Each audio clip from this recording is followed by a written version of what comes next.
Tantra has a few etymologies: to teach in order to liberate, the web, continuity.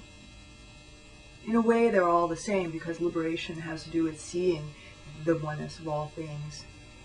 With Tantra, if you look at things from the relationship as a whole, rather than only from your own individual perspective, it puts things in a different slant.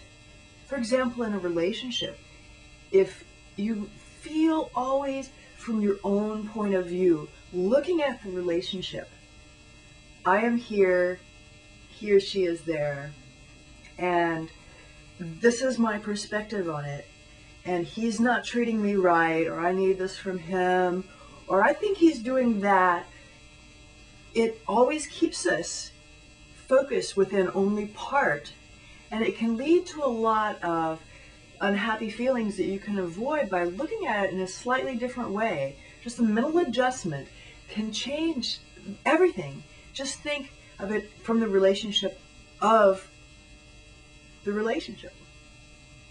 Imagine it as if you're looking above, two people trying to relate, two people trying to work it out the best they can. You may not be able to fully understand it from your partner's point of view, but if you just look at it from the point of view of the whole, the flow between you two and the flow of everything around you, taking into consideration his background, his environment, things like that, the environment of the times, all the obstacles going on, and you take all that in to play, and you also take into play all the wonderful synchronicities that can occur. That brings another magical level in. Take into account the higher levels of yourself. Each one of you is your ordinary consciousness and your subconsciousness, your unconsciousness. But you also have this part of you that, unless you're doing a lot of exercises, tantric, Taoist, something like that, where you're experiencing from the inside out fully, as much as you can, some of that higher state of your consciousness, you may not be experiencing even the theta levels of the brain waves, for example, consciously. You may only experience those in a dream. But what if you can experience those in the waking?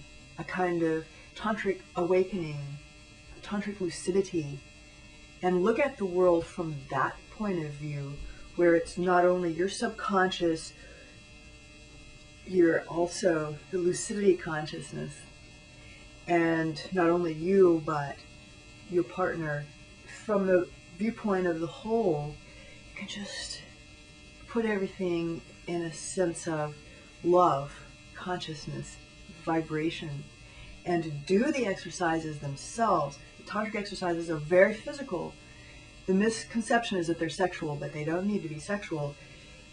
Tantric exercises help you feel that oneness from the inside out. So it's not a mental thing at that point. It's not trying to rationally understand it. That's easy in some ways. It's impossible in other ways. But with the exercise, it just is its own thing. You feel it, and it's like a pulsating, a vibrating, and you can even hear it sometimes. I can hear it. It's like a hum. Oh.